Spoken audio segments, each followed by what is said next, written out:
Good morning and welcome. This is Karen, and I'm so thrilled to be your host every third Wednesday of the month for Colette's show.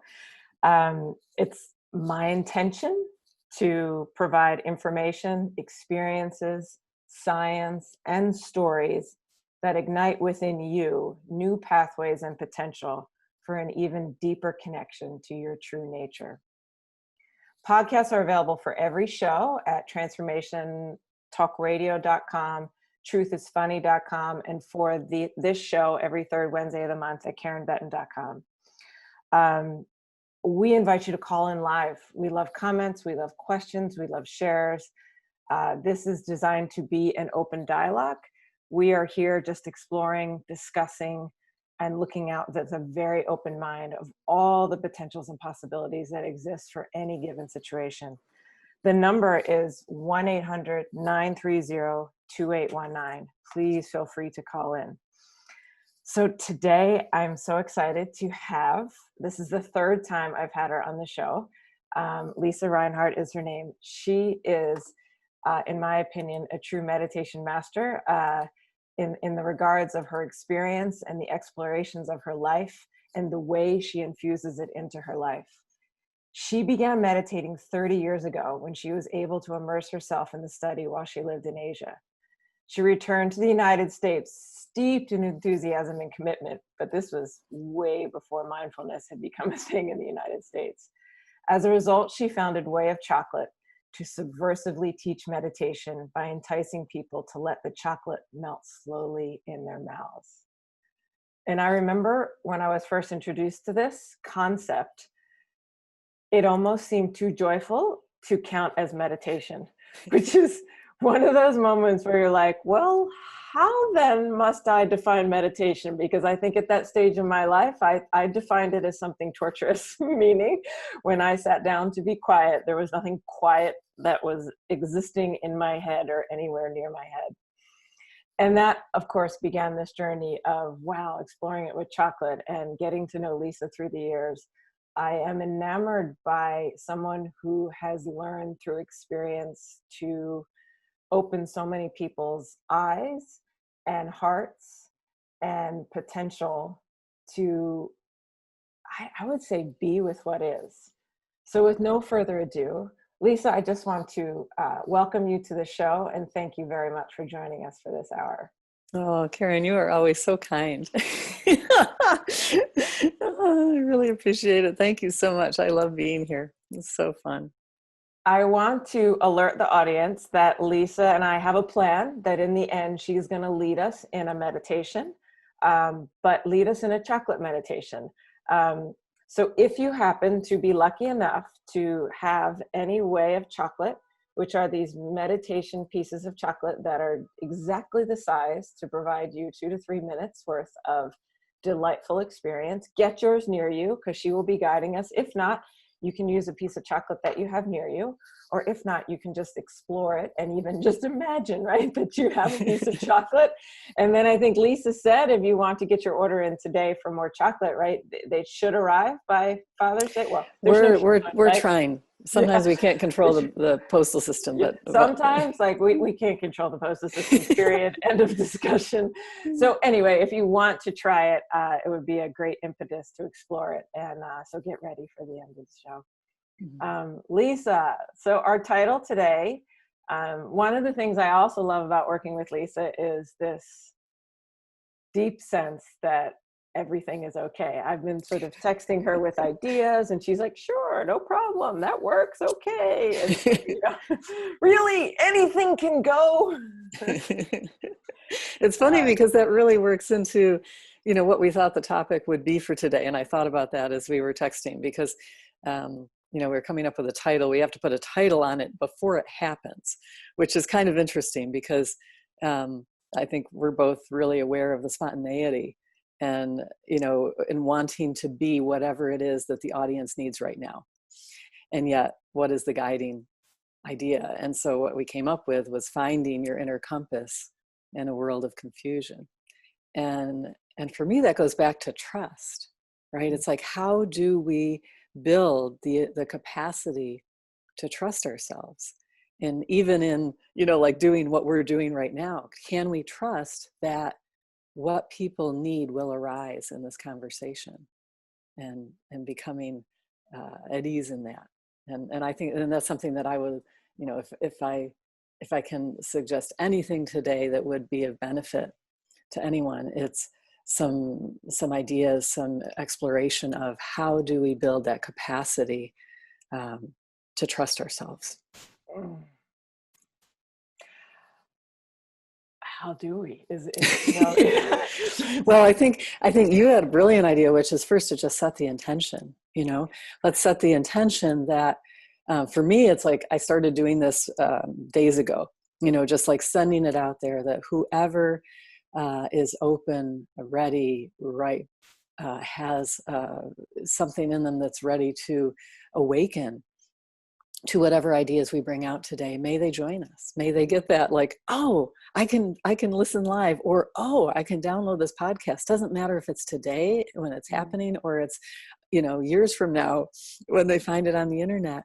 When that moment occurs, that they may find it and that they may hear that one, even if it's one tiny piece that opens a door, that raises a question, that moves something within them, so that that shift occurs. And so that's my intention for today, is that may you listening find even just one tiny bit of information that moves or shifts something inside you to be more awakened, more open, more ready, more like aha about what you need right now. It feels so good. I just want to sit in it. Am I the one that's supposed to ask you questions? That. Could we just change that today? I mean, the piece of that comes up is I just heard sort of that word trust. You know, that what does trust mean? Trust who? Trust where? You know. Right. That's a big question. It's such a big question, especially, I mean, for the people who are listening now in this moment. It's like the question of society, right? We've had so much going on. This is early 2020, right? Right now we're in June 2020. This whole year has been an entire society-wide exercise in how do we navigate the unknown?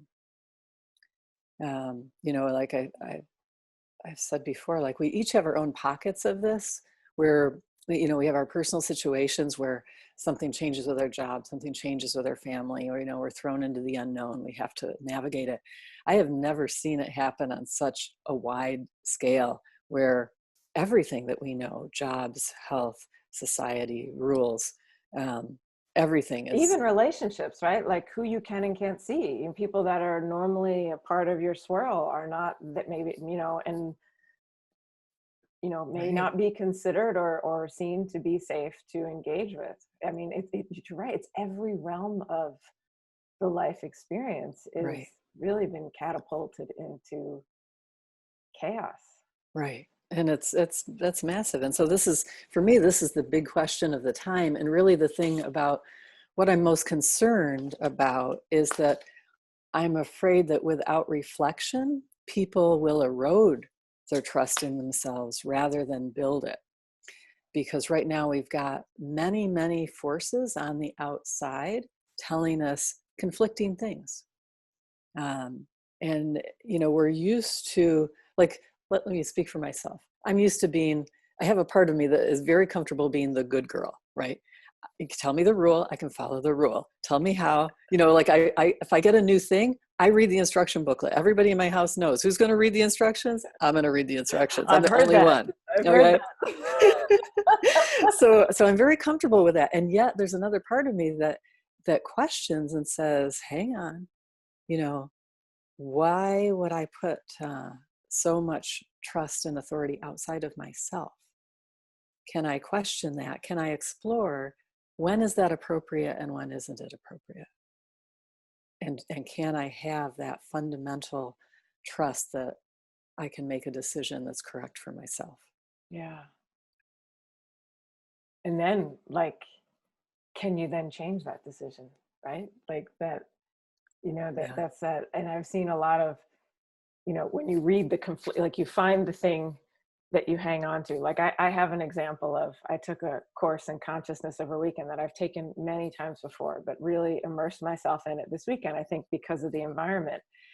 And it's a little bit of a funny story as far as it was making everything feel unclear. You know, like, what do I hang on to, right? If consciousness is the foundation, where are the rules? Like, what, you know, how do I be a good girl? Which, you know, I thought part of me had let go of that. Right. And I was lying in bed, you know, in the evening after spending 2 full days and just watching this swirl and feeling really unsafe. And all of a sudden I tuned into the beautiful breeze because the weather's been so gorgeous and cool. And both of the windows on either side of my bed were open. And so this amazing breeze was coming in. And I felt so supported and so like, let me just move with the breeze. Well, yes, husband walks in, he shuts one of the shades and then he gets in bed and I like, well, I think the word is erupted. I think I like slammed it, you know, because it was like the one safety that I had finally found to relax, and he goes and takes it away from me, you know, like, and I like couldn't even, I felt so like, and like, I knew it wasn't his fault, but I had to go find a breeze again. So I went back outside and I kind of stormed downstairs and I went into the backyard and had this, you know, again, moment to sort of just watch my own behavior of like, oh my goodness, like, wow, look at that. But when we explore these concepts, you know, even someone who, like me, you know, who thinks I've been studying this nonstop and opening myself, it's doesn't feel comfortable. It doesn't feel safe. And you're literally like, give me a rule. Well, in that moment, the rule was the breeze was going to keep me safe. And then darn it, if not the closest person to me goes and takes that away from me too. Wow. Well, do you want to explore like some of the things that we can do? Well, that's right. Yeah. I would think, like, would you call that pain? It seems on some level that was superficial. And other levels that reflects the deep pain that we're all experiencing from witnessing. Oh boy, the producer's talking to me. Look, I'm not good at doing 2 things at once. Yes. Hold on. All of the different things that are going on, from, you know, death counts being given to us, to job loss, to separation from loved ones, to fear and brutality, and all of these things that we may or may not, you know, brings up pain, brings up discomfort. How do you find your inner compass when you're in pain or discomfort for all the varying reasons that may bring it up for you, right? Right down to one as what could be seen as silly for me as someone took the breeze away from me. Yeah. Wow. Interesting. You know, when we were talking earlier, you're talking about releasing the pain, you know, of all of these things. And it occurred to me that it's not as much about releasing as it is recognizing our capacity to be with the pain. Because in the sense of releasing, there's also an aversion going on. There's a sense of like pushing away. I have to fix this. I have to get out of this in order to find my peace. And that's part of the struggle. Like right now, there is a sense of struggle, a sense of scrambling. And what if we shift the way we address it just a little bit, so that instead of pushing it away, it's a being with, it's a recognizing our really vast capacity to be with confusion, to be with all these different kinds of, you know, the turmoil that we see right now. And that ties in completely with this building our trust, because we have to trust ourselves. And because, you know, our instinct, like you say, is like, you know, run away or fix or grasp. Distract, right? Like that's what our busy schedules do for us, keep us from feeling the... And it's so interesting because one of the things that we've been given this spring is time. You know, our schedules were interrupted, our busyness was disrupted. We were given the spaciousness of time, which for many people was very hard to handle, because we are so accustomed to being busy and distracting ourselves through our busyness that once we had time, everything that we were holding back came rushing in. And without the having practices to understand this vast capacity, that can be overwhelming.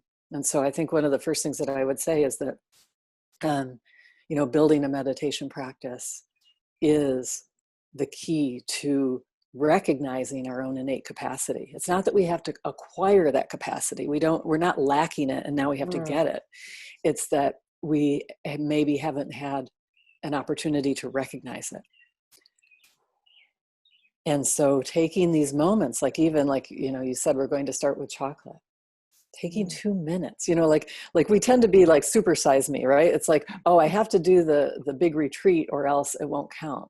I have to have the every day, this much time practice or it won't count. And it's like, let's start with 2 minutes. Let's start with, because maybe even I just had a thought, like the reality of even a retreat is a bit of an escapism in some sense, right? You remove yourself. Well, it starts out that way, but boy, it doesn't end up that way. Because when you get there, things are different. I found myself recently a little triggered by you sure you're not, what is that word? Spiritual escapism or whatever, spiritual bypassing, like, I don't, part of me wants to believe we are identifying and engaging to our best capacity in any moment, in any given moment. And it's just the looking back at it was where we start to say, well, it should have been this way and it should have been that way. And that can't, but in a given moment, do we really have choice as to how we react to something? Well, again, I think it comes out of having built a familiarity and a recognition of the vast capacity, because in any moment we can either, flip into a trigger. Yeah. And there are plenty, like it's like a minefield right now of triggered trauma states. And that's, that's real stuff. Like that's stuff that through a practice we begin to unravel. But it's almost impossible to recognize unless you've already started building that spacious capacity, because emotions, it's like the speed of light, is like, we'll be there in an instant. But with having built the capacity, then you begin to see the space in between, so that you have, increasing, like in the beginning, it's like maybe a split second, but then as you build capacity, it's like you get more and more space and time to say, oh, I see that, and I don't have to go down that path. Or I understand that feeling and I can deal with it in a different way without being enmeshed, because I've observed through, many times that being enmeshed doesn't lead to the results that I want. So I'm motivated to find a different way to deal. So one of the first things that I would tell people is, how do you build a practice? It's like, first is to recognize that thought is not the best process to make a decision. And that's kind of revolutionary for a lot of people. Thought is not the best process to make what did you say? Decision. Right. So we can only process just a handful of pieces at any given time, right? We're living proof of this. Right. I think we do interact with the producer here, so it's like, when do we take the break? When do we not? And I think you just whet our appetite a little bit more with this, and then we're going to we'll go to the break in like 2 minutes, which I think would be great. Thank you. Okay. So at any given time, we can only process a handful of pieces of information. And there is no guarantee that the handful of things that we're processing are the determinant factors in the outcome. Wow. Yeah. Right. And that is no fault of our own. It's like, quick example. I was just thinking this morning of a friend of mine bought a house. She had the money to redo the roof. She had the time to redo the roof. She found the person to redo the roof.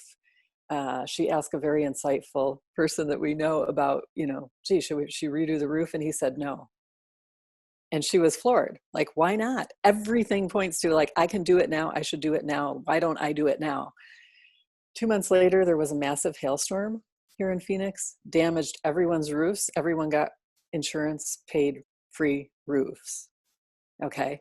Now, I don't think he knew that at the time when he gave the advice not to do the roof, but, and that's also instructive to me. I can talk about that too. But that piece of information was not part of the set of information examined about whether that was a good decision or not. And yet it was the determinant factor. Like, by all intents and purposes, it wasn't logical. Correct. Right? Like, to not fix the roof was not logical. Exactly. And it was not knowable that that was part of the equation. And yet I believe that through building capacity and trusting ourselves, all of us have the ability to tap into the fuller set of information, even if we can't say why. Like, if I had asked him, why did you recommend she not do the roof? I don't think he could tell me, but he doesn't feel the need to be able to tell me either, because it's an ego thing that wants to know, that wants to claim, that wants to say, you know.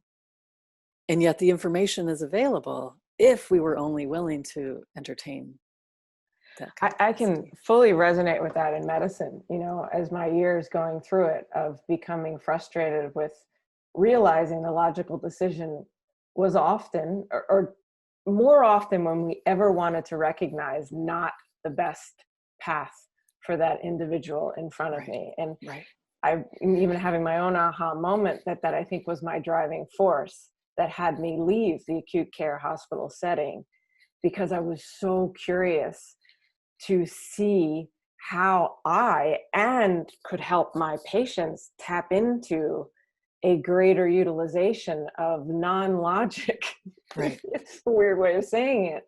To be a pathway, to be a respected source, right? Like, something as simple as, I don't want to be doing the chemo, which they could only tell me late at night when their family was gone, but I'm doing it for my family because they want me to fight so bad. You know, these things of that they're, you know, and where do you meet in the middle, right? And it's not a logical pathway. It doesn't make sense. Yeah.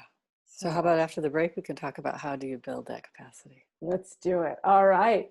We are on The Truth is Funny with my guest is Lisa, and we will be right back. Feel free to call in with any questions, comments, shares. You got it. 1-800-930-2819. Right back.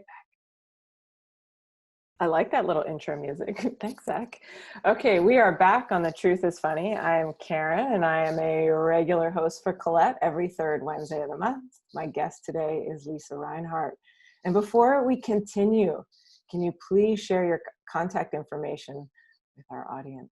Oh, right. Okay. So best way to find us is on the website Way of Chocolate, and that's spelled WEIOF chocolate, wayofchocolate.com. And you can get in touch with me through there. And you can also find all of the meditation aids that we've been talking about. On that website, there's meditations on the website. Yes, there are meditations on there as well. And do they match up with the chocolates, or they're? Some of them do. Yeah, but nothing you know, matters. You can have use that chocolate with that meditation. Oh, that one's wrong. That's why it didn't work. We recommend experimenting as often as possible. Creativity. That actually was a really good point from what your story that you were talking about, Karen, about, you know, individual healthcare situations. It's like, that's really the key. It's individual. You know, we get so much into this one size fits all, and that's what's really, I think, been thrown a lot of people this spring with all of the like society-wide edicts about how we handle certain situations. And yet when you get to the individual level, there's no guarantee that this, you know, blanket decision is going to be appropriate for the individual. And so that's where we get into what we were talking about, which is, how do you know? How do you find the confidence to rely on your inner compass? Yeah. Yeah. And I would even add in there, like, despite what our climate, which has some pretty heavy criticism, right, and judgment in it, and is dictating, I would say now more than maybe ever, or could that be a personal experience, you know, of no, that's you are, complicit if you think this way, or these ideas of charged idea, of how we are supposed to be showing up. Mhm. And I think more than ever, people are seeking out ways to, exactly what you've said, trust in themselves, feel comfortable with however they're expressing themselves in that moment, uh, that it too holds value and worth, even if it doesn't necessarily align with, I don't know, right? Your parents, the news, your brother, your sister, your Right. good friends, your dog, Right. uh, Yeah. Should we take our caller? do you want to? Yeah. All right, let's do it. Julie, go ahead. Zach, could you tell us? Absolutely. We have Julie from Ontario. Julie, you are live on The Truth is Funny.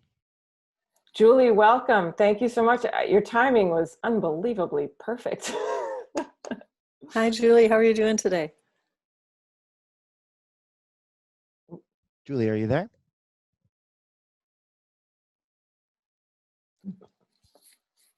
If you've Oh, fallen might have off, call lost. back.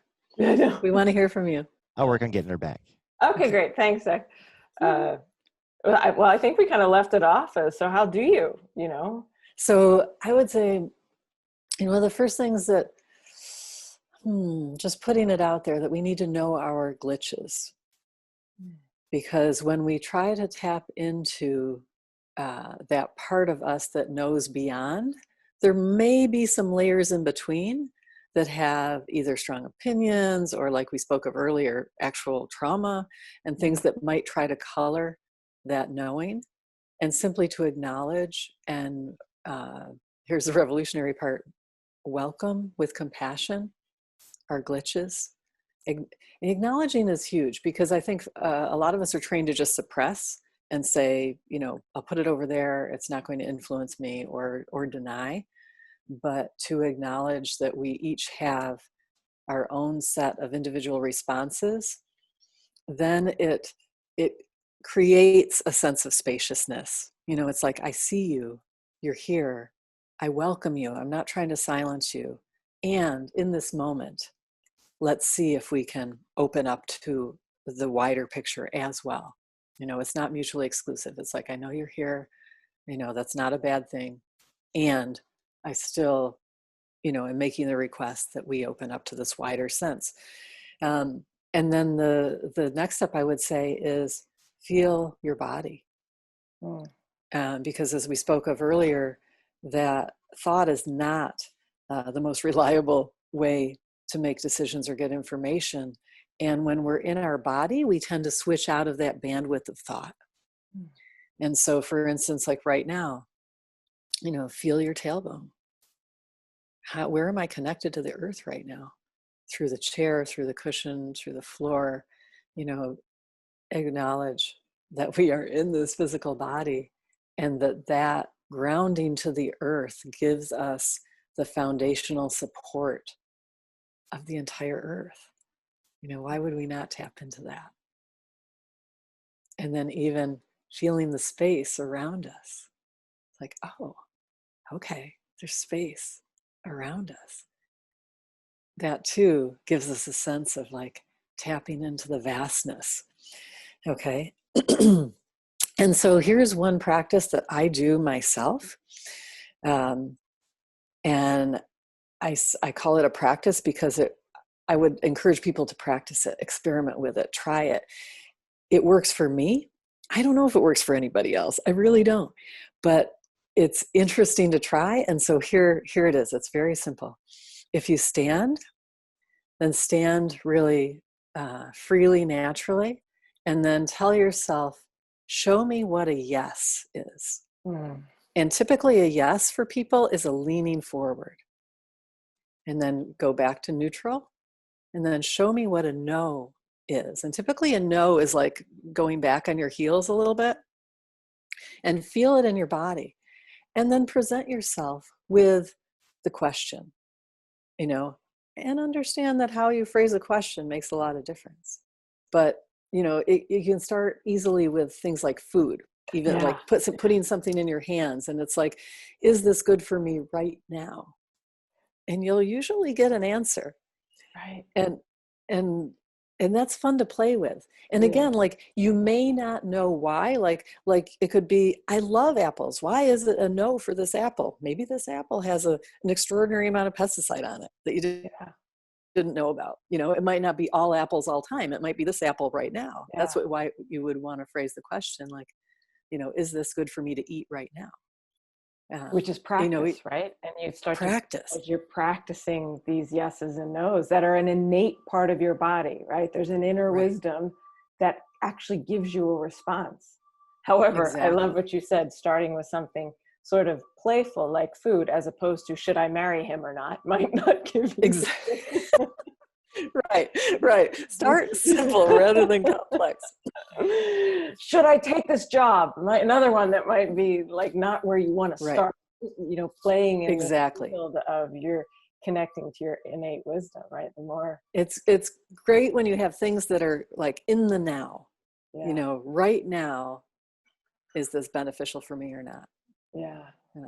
Rather than a complex, like 30-year in the future, you know, projection situation. I would wonder, like, even if walking around a supermarket playing in that field, you know, notice afterwards, are you, like, for me, going to the supermarket, I'm usually kind of exhausted. I get a little drained afterwards, but I wonder if like playing in that field would actually leave me, you know, more energy at the end of it, you know, because rather it being a doing thing, well, there's so many ways to describe it. This might be sort of superficial, but it's a little bit more of a playing thing. You know, is this the pineapple that my body says yes to, or is this not? And I just, again, it's that practice idea, because even with medicine, I think sometimes we forget even medicine is a practice, right? Which is, and what is medicine? Medicine is essentially serving our bodies, right? Nurturing and nourishing ourselves.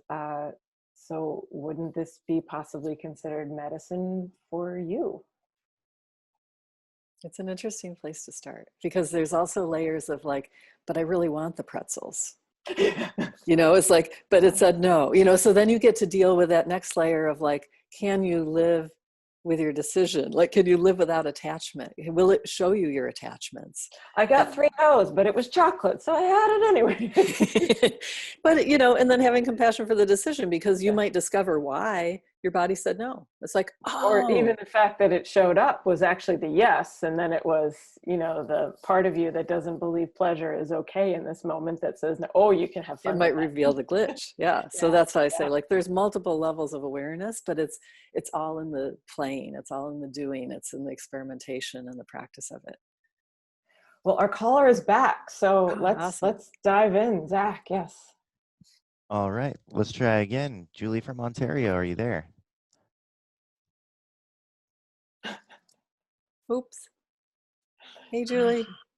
Oh, I hear something. Hi, Julie. Julie, are you there? I think we lost her again. This is reflecting one of those glitches between, right? Having a disconnect with someone can feel the exact same way of having a disconnect from ourselves, right? We can't hear ourselves in the noise. Interesting. And it is so funny that, I mean, it just made me think that, you know, we trust that even when we're on the cell phone with someone, there's no physical connection to them, but we hear their voice and we, you know,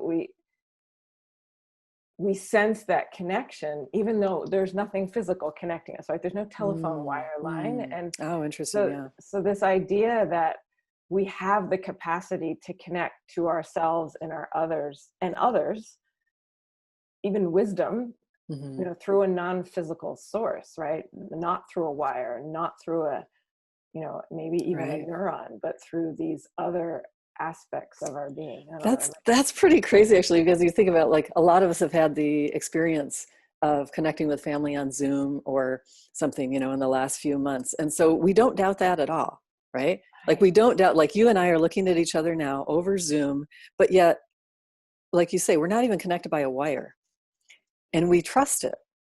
And yet we don't really until we start working with it, we may not trust our capacity to connect with people without Zoom, Yeah, without the cell yeah, phone. yeah, And yet, why would it be different? yeah. Right? I mean, I'm sure we all have examples of, like, you thought of the person and then they called you, and then, you know, a million examples like that, right? And so it's just building, again, it's like building the capacity for trust, recognizing when those things happen, acknowledging that it's absolutely part of our experience. Or that moment where, you know, like you set the intention for, where somebody hears a word and the energy that you hold when you're expressing it, and tears immediately arise in their eyes. Right. You know, and then there's two ways to react to that. Like, wow, I'm so glad I'm listening to this, and I'm clearly having a physical response to it, right? And Mm-hmm. you're in Arizona, this person could be in Canada, this could be anywhere. Mm-hmm. You know, and then I think sometimes where we can get, or I have gotten mixed up, is then I attach a story to it. Well, I was really upset that day, and that's why I showed up, and she said the right thing, which may be true, but it also might be true that you're that powerful, that you connect and you intuitively engage in the experiences that remind you of your true self and Mm-hmm. your true capacity to be present for what your own needs are in any given moment. And what about, you know, us putting a little bit more, that was me putting money in a bank. I don't know if you could tell, but putting my image, you know, but putting more energy and awareness into the power of that potential in our lives. Yeah. Yeah. So I think did we lose Julie altogether? Yeah, must have, Yeah. Zach. Yeah, I think so. Okay. Well, I just hope from my heart that whatever question you have, Julie, may it weave its way into our talk. May we offer whatever bit of, if we have anything to give you, that it may arise. Yeah. And call back if you can, and hang on the line, because we do want to hear from you. Yeah. And so I think I think it's a great moment to take another break here. So where you're listening to The Truth is Funny. And I have on my guest today, Lisa Reinhardt, and we're exploring, I think, is in the field of possibility, potential, and expansion, and inner compass. And so we will be right back after this break. Hello, this is Karen Betten, and you're listening to The Truth is Funny. I have on my guest today, Lisa Reinhardt. We've been discussing ways of finding your inner compass in these times of chaos. We explored a very powerful practice of just acknowledging the inner yes and the inner no that you can experience even when you're playing with things like food in the supermarket, to amplify your connection to your own senses, which can be almost like we were just saying in the break, like a telephone line to your own inner wisdom is used through your sensing, which is really what happens anyway. And then I was saying also, I believe that was really what happens when Lisa, you know, had the wisdom of bringing chocolate in, you know, that as you're exploring the sense and feel of that chocolate in your mouth, you're engaging your senses. And that's like a one-way ticket to your inner wisdom and knowing, and with practice can lead you to utilizing that pathway as a source of direction, or like a rudder when you're feeling particularly stressed. We've been trying to get our lovely caller through, and as the world would have it, the communication is not happening. We've all had those days. Hours, years, months, sometimes. And so, Lisa, I'm going to hand it back to you, because I feel like, is there anything you want to add to what we were talking about as far as exploring the inner compass? I think we mentioned in the break that sometimes things like competing information, right? Yeah, and I mean, there is so much information right now, and I think rather than have it confuse us because it's changing all the time, I think we can take a step back and have that actually reinforce our question today, which is, how do we find our own inner authority? Oh, You know, because for instance, like if we turn on the news, you know, good luck, right? Because on one day, the lead story is dog gets COVID, test positive for the coronavirus. And then, oh my goodness, then that throws all of us into a tizzy, because can we not get close to our animals in this time when they're telling us we can't even get close to people? Can we not love our animals? Right. And pretty much everyone in my town has gotten a puppy, by the way. So. That's probably a good thing. But then it was a couple months later, then they came out with an article about that same dog and said, oops, no, sorry, wrong information. That dog didn't have COVID. And so all of the turmoil, the stories, the emotion, the actions people took about distancing, not distancing from their dogs, for goodness sake, totally reversed. And yet, did we see the first story? Maybe not. Did we see the second story? Maybe not. But all of these things are examples of how it's really easy to have the authority be on the outside, have the compass be on the outside, and yet it's not reliable. Whereas if we tapped into our own inner wisdom, like, can I be close to my dog? We'd probably get a really clear answer. Yeah. I mean, and I wonder if that clear answer is then more aligned to your true nature, right?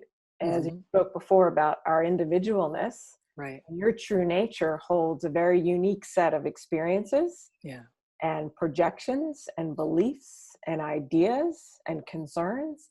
And when you make a choice that's aligned with your true nature, perhaps it's the most powerful way to serve you. Yeah. Which then, right, and that's where it gets that sort of murky, well, religion may say, don't serve yourself. That's not serving humanity.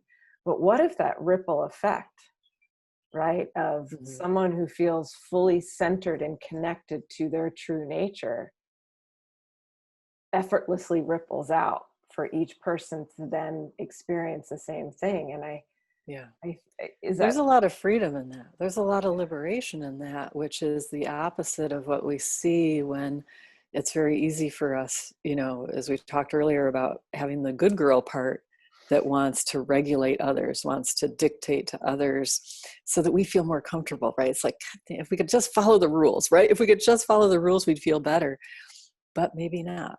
And because certainly when we were not. a kid and we followed the rules, we got the chocolate. Right? But guess what? You guys are being invited to get chocolate momentarily, and then we're going to do a meditation with it. So you're all good girls. Nowadays, the good girl path involves tapping into your own inner wisdom and not being the pawn of somebody else's decision, right? Because we don't necessarily know what their decision arose out of and if they were tapped into inner wisdom or not. I'll share one last little bit, and I think we're time for the meditation, because that just brought up for me one of the experiences for me in my ICU also, of meeting some of my patients. And I two stick out are some much older women, and then some of those that had survived the Holocaust. And how they interacted with their illnesses blew my mind. I had one particular client, his name was Wender. He was amazing. And he had, his physical body was just falling apart.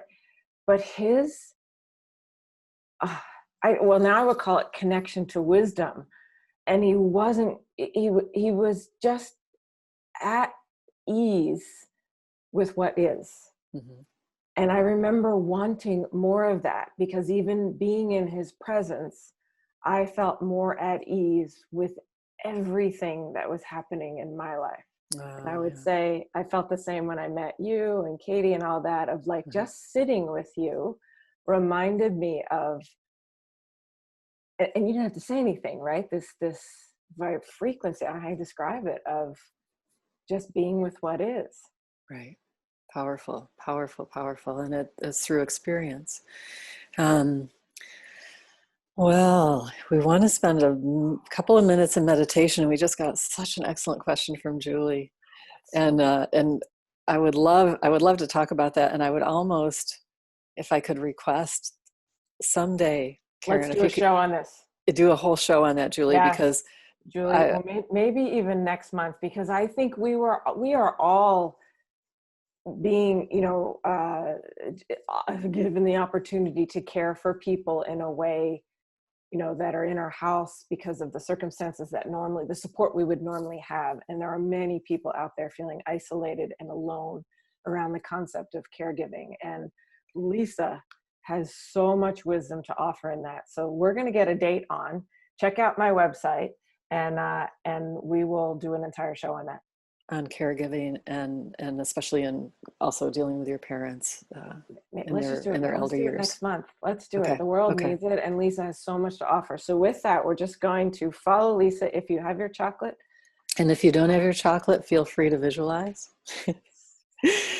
And put your chocolate in your mouth, and your whole job until we fade away here is to simply revel in the texture, in the flavor, and in the experience of having something that is very clearly a piece of chocolate, very identifiable as something outside of ourselves.